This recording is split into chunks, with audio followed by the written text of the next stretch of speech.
Big news out of Auckland. New Zealand? Not quite my hometown, but I lived there for a few years. Was the rise of young Canadian Bianca Andreescu, Andy. Yeah. She has announced herself on the world stage. Should we be breaking out the champagne and start dancing down these snow-lined streets? What are your thoughts? I don't know, man. It takes me to get bundled up to get out in the streets to begin with, so dancing down them we'll see. But what a tournament, eh? Even just walking the dogs, it's hard for me just not to fall over with all the ice.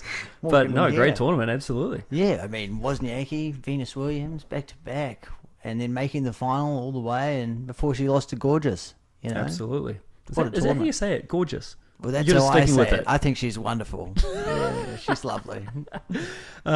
Bianca, who we actually saw play a few months ago when we were in Toronto there, Andy, she was born after Y2K. Wow. Little fun fact for you there. She's just 18 years of age. She trains in Mississauga, Ontario. And she seems like she's got a lot of potential, but it's hard to get excited too early. You know, she's 152 in the world. Let's just see if she sort of qualifies for the Australian Open. Let's temper our expectations. We don't want to give her the Eugenie hug.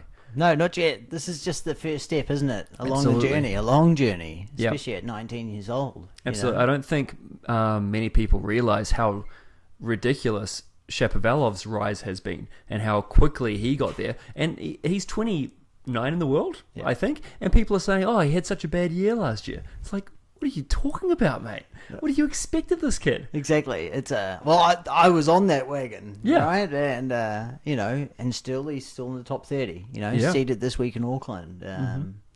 He really surpassed my expectations, and I hope this young girl does as well. You know, we saw her, as you said, training in Toronto, and she looks like she's a very powerful young girl. And only 5'5" though.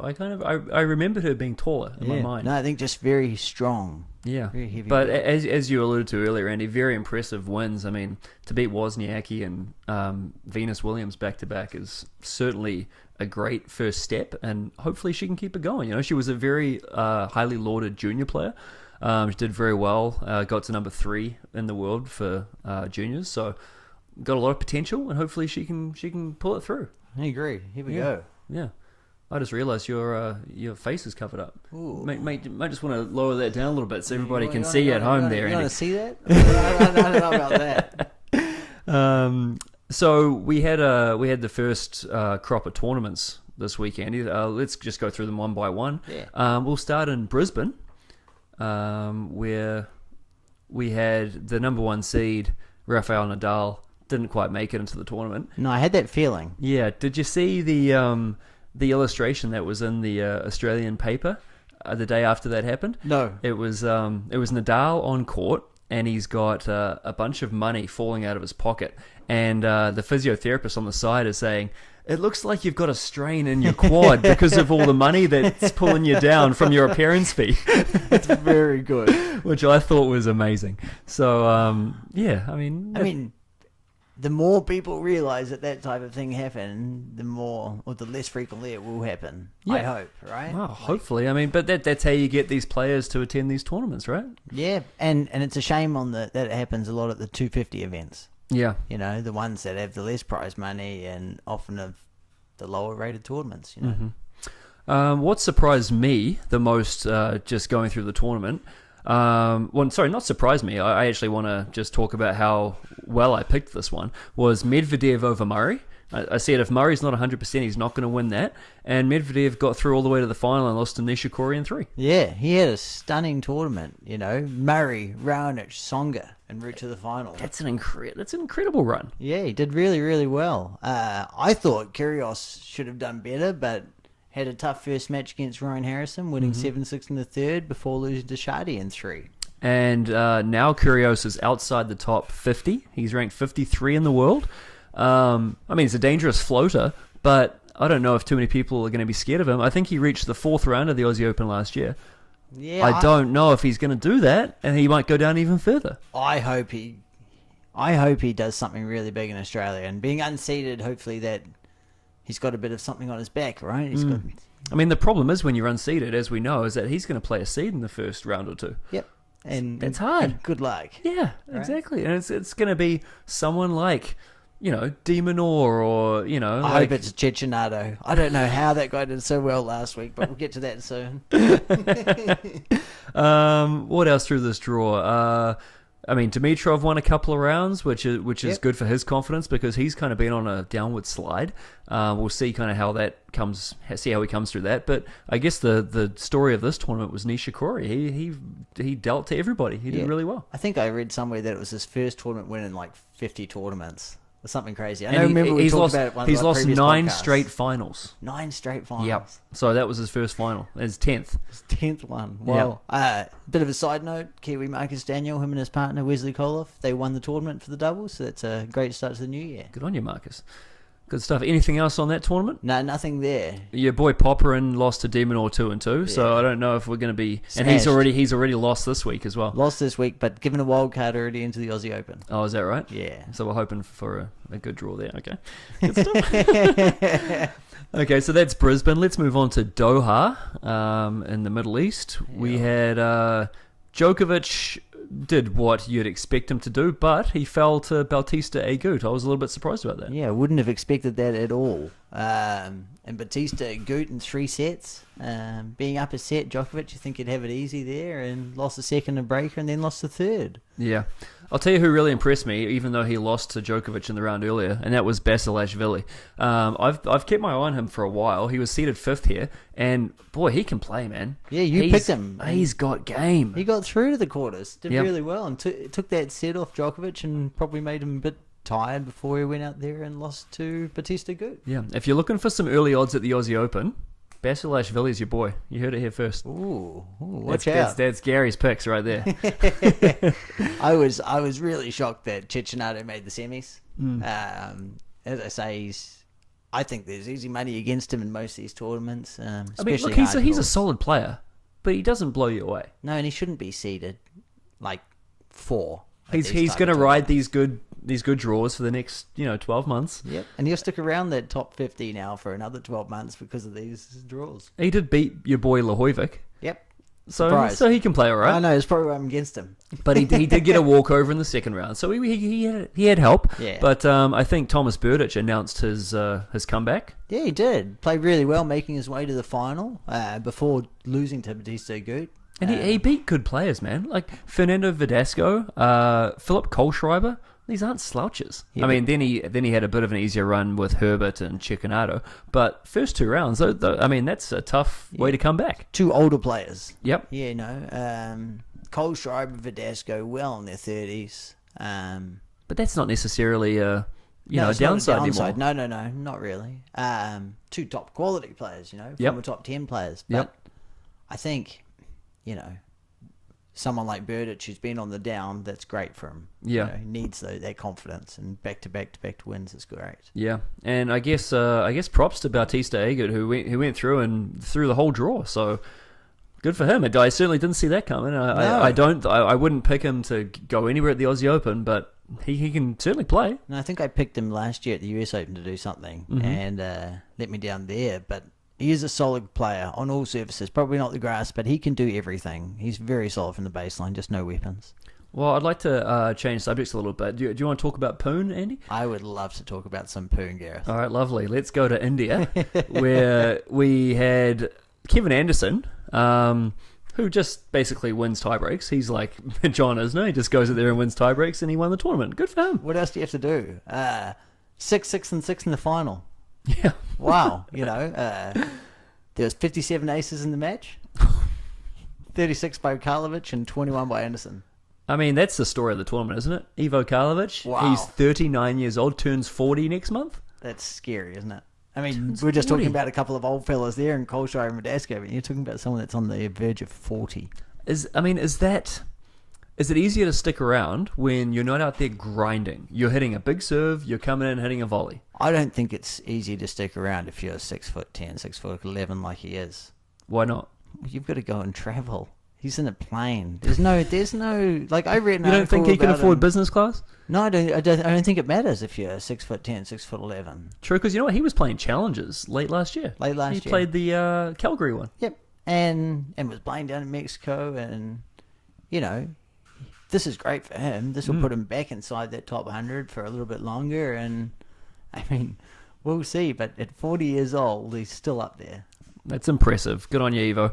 And he beat Felix Auger-Aliassime first round, and Donskoy, Gulbis, who, still putting up some good results. Yeah, Gulbis shocked me beating Chung, but, I mean, first matches of the year, these things happen. These things do happen. He could be just a dirty floater in the Aussie Open. He could upset a couple of people. Who, Chung? Gulbis. No, I don't like Chung. Doubtful. I hope Gulbis plays Chung first round. Replay. Yep. That was pretty much it from Pune.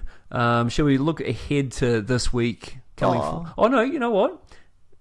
Bouchard, Eugenie, she won a couple of rounds, and she also won the doubles in Auckland. Yeah, she did. She beat a Kiwi in the final of the doubles, Paige Hurrigan. I was really shocked she was playing with Taylor Townsend. And, as you said, Bouchard won a couple of rounds in the singles and then won the doubles. That's a lot of matches, and that's great leading into something like the Australian Open. Yeah, so all the best to these Canadian women. Hopefully they can put a bit of a spark going and get women's tennis back on the front page. 100%. Yeah. Yeah. Anything else before we move ahead? Also this week, Gareth. Yep. Hopman Cup. Oh, jeez, forgot about that one. How do you forget about Roger? I watched a lot of highlights of Roger this past week. Yep. Him versus Serena, I've seen a few times now, their mixed doubles match, and it's a real good laugh. It's good to see two players of that high quality playing against each other, even though they are of different sexes. Yes, absolutely. I mean, it's almost a novelty factor, isn't it? Seeing these two it's almost an exhibition match. It's never going to happen in a normal tournament. No, it's only going to happen in a real exhibition, and this is a glorified exhibition. If they decided to play mixed doubles, it could happen. Yeah, at a Grand Slam. Yeah, in theory, highly doubtful. It is doubtful. You're right, but. I mean, Federer's looking pretty sharp. He is, isn't he? Oh, ominous. Federer's looking sharp. You talked about one of my boys that was struggling earlier, but Tiafoe, he didn't win a match playing with Serena or in singles. So it's pretty rough. Yeah, I think I'm taking a step back from that. You're getting off the train a bit. Yeah, well, I mean, he's got a good game. He just, it's tough. These are good players. But, Switzerland, they won the event pretty handily in the end. They beat Germany in the final, Kerber and Zverev. It came down to the mixed doubles, and Federer and Benin Bencic. They won the final there, 4-3 in the third set, so they played a tiebreaker, and Federer and Bencic got there. Yeah. I mean, I was... Because, I'm a big fan of Zverev. I think he can do big things, but Federer took it to him. Just handles them. I think Federer handled most players, right? Man. He's going to be tough to beat at the Aussie Open. I mean, what's going to happen is he's going to look good, he's going to look good, and then he's going to get to the round of 16 quarterfinals, and if he has to go the distance, all of a sudden, fitness might catch up. Yeah, I think that's the thing, right? Federer's played fitness/age. 4 best-of-3 set matches and won them all pretty handily. Mm-hmm. You go out there and play a best-of-5 sets, has your body the next day. That's the thing that's a question mark for me now for Federer for Grand Slams. Absolutely. Let alone 1 or 2. Yeah. So I mean, look, you've got to almost say, on form right now, who would you say is the favourite at the Aussie Open? Oh, I sprung that on him. He wasn't expecting that. It's a Neil Medvedev or something like that. Nishikori. What? Are you kidding me? I think Djokovic is to go. Djokovic, right? Yeah. He went and played in Doha. He said he was feeling fatigued. I think that might be the result of a good off-season, or B, playing a couple back-to-back long matches. I think that puts you in good stead leading into a Grand Slam. I actually agree with you. I think Djokovic looks... I think Djokovic is the favourite right now, today, but I think Federer looks the best player. Yeah, it's easy to look the best, right? And... looking the best doesn't matter. It matters if you get the W. He makes it look easy all the time anyway. God, he's fun to watch, isn't he? Okay, let's look ahead, Andy. We've got Sydney, which is already... actually, both tournaments are already underway, but we'll start with Sydney. Yeah. We've got... what's his name? The Greek young man? Tsitsipas. Old Tsitsi. Old Tsitsi. He's a top seed. We've got a few pretty decent players in the draw. Let's just go through them. See, I think it's a weak tournament. Yeah, I said a few. Yeah, okay. Schwartzman, I think he can be dangerous on his day. Rublev. Yeah, so Schwartzman, not on a hard court. Next. No. Next. Query. Yep, who I like who it. I like it. Here we go. Okay. It's got a great got your draw. attention now. And we've got a good matchup I like in the second round, which is Jordan Thompson and Daniil Medvedev. Yeah, be a good game. Couple of youngsters. Couple of youngsters. You know, that's Jordan right. Thompson, I think we talked about in one of the end of the year podcasts about how good his challenger record was. Mm-hmm. And this is his time to shine. Australian ATP events. Absolutely. I can't see Medvedev going deep if he likes his chances at the Aussie Open. No. Well, I mean, It'd be look. silly, wouldn't you? Well, this is the thing. You made 150 points last week for making the final. You get another 250 this week if you win it. That's 400 points. Now, I think you've got to make the quarters or round of 16 to get that many points at the Grand Slam. So, I mean, depends on what type of run you want to make. Do you just want to win? You could not want to win, but I guess it sort of know what I depends. mean? It sort of depends how you feel. I think if you're down a set and you're down 4-2, you're probably not going to hustle to that ball as much as you would at a Grand Slam. I'd go off to Melbourne and start preparing a little earlier. Exactly. Also, De Minaur's in that draw, so a De Minaur Medvedev quarterfinal could be interesting. Yeah, I really like the Ebden-Jarry first round matchup, and I like the winner of that playing Tsitsipas. I think Tsitsipas had an okay Hopman Cup. Didn't really impress me entirely, but Either of those guys have a shot at Tsitsipas? yeah, that's my upset keep on alert pick. Okay. Which one though? Just either of them. Yeah, I think they're You like Jarry though, don't you? I do like Jerry. Jerry's your boy. Yeah, but Ebden at home I think is tough. Again, played last week, Hopman Cup. I think it's I think Jerry could be the go. I mean, he beat Rinka last week, didn't he? I don't know, did he? I think so. I don't think so. No? We'll have to look at that. Wait. Wait. Where was this? Brisbane? Nah, in Doha. Doha? Let's look this up. Jerry lost to Wawrinka 4-6. Oh, 4-6, so close. Sure. I mean, yeah, that's kind of close. One of the things I don't like, especially someone who enjoys looking at the odds, if you're playing in New Zealand or Australia and you're flying from either Pune or Doha and you've done well, I think you're going to struggle with that next week. I think Cecchinato making the semis in Doha, that's going to make him an easy target first or second round in Auckland this week. Yeah, I agree with you. You can't sort of just look at the matchup. You've got to take all those other things into consideration. 100%. How much have they travelled? Especially when you're flying that far. Oh, yeah. From Pune, India to Auckland. New Different Zealand. time zones. Like it's big. Yeah. John Isner is heading up the Auckland draw. He's the top seed. We've got Cameron Norrie, who is representing Great Britain but grew up in New Zealand. Yeah. Not sure how the locals are going to respond. I mean, I imagine that given how polite the New Zealand public is, I think that he'll get a very good reception. Yeah, I think he'll get a good reception, and once people know that he's a Kiwi boy and from Auckland, and I'm sure most of the tennis they'll talk community that up. know, Yeah. and they'll talk it up, especially I think he's got an easy match. Well, I think he's got a good first-round matchup against Benoit Paire. Yep. He could be a tricky player, but, I mean, we saw what he can do last week when he bet Tsitsipas and bet Tiafoe, that, you know, he's a player to be reckoned with this year. Yeah, it'd be. I'd really like to see Cameron Norrie versus Denis Shapovalov second round. Yeah, That'd be a great matchup. That's the matchup to look forward to. A couple of young guns, and I mean, Cameron Norrie did go out there this year and beat John Isner in the lead up to the French Open. I know it's on clay, but it's a win against a top 10 player, and I'm sure if you see that name in a matchup now, you're not as scared. Does Ruben Statham have a chance against Hyun Chung? Well, probably not. Yeah. Right? Ruben's played Chung before in Davis Cup. Unsuccessful. I think 3 sets in Korea. But now having the chance to play him at your home venue and with your home crowd behind you, who knows? I mean, as you saw last week, Chung lost second round. He had a bye, so he hasn't won a match this year. So if you're going to get someone, probably now's your chance. And he had to fly all that way, as I said. Yep. And I like the matchup for Ruben too, because Chung doesn't blow you away with anything. His serve isn't overpowering, you know, like he's just a solid player. Yep. So why not on your day? Why not? I think so. I mean, I was having a look today, and Ruben's played 7 main draw singles there, and I think he's had 1 win. But I mean, Who'd he beat? That's a tough King one. Turner. Oh, that's another New Zealander.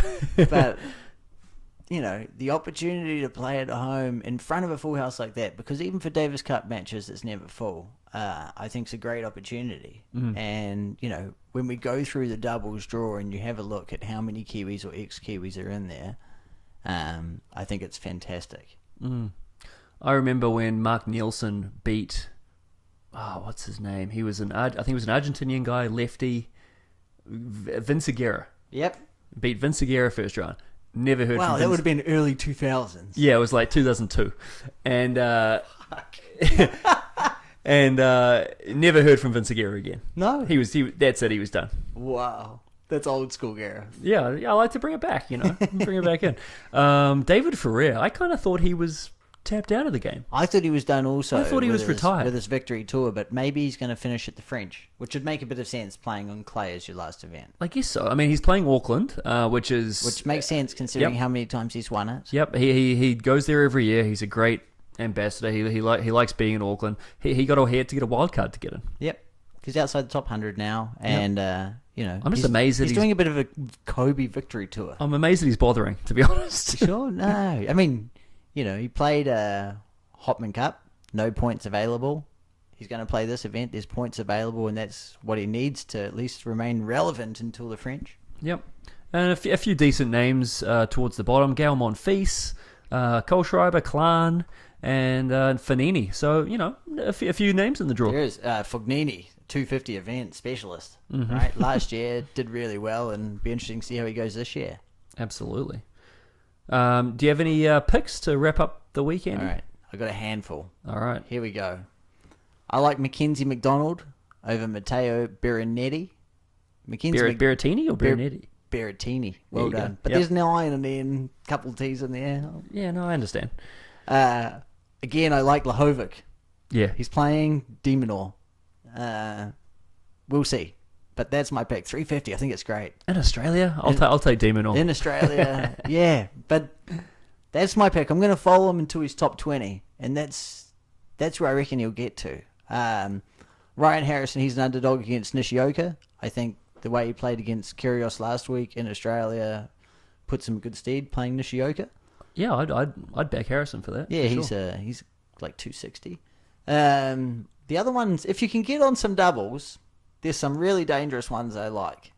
Kotunen and Pears have split up for this week, and Kotunen is playing with Fredrik Nielsen, who we all know did really well at Wimbledon and is a weird singles player, I guess. Why are they split? Do you know why they're splitting up? No, I just think it might be for the week, but it'll be interesting to see because last year they had a really bad run compared to what they have over the previous couple of years, and I think sometimes partnerships like that get stale, and be interesting to see who they next pair up with. Right. And they're playing Haas and Middlecop, and I think that's a winnable match. Another one I see is Alex Bolt and Matt Reed. They're playing Lahovic and Seppi.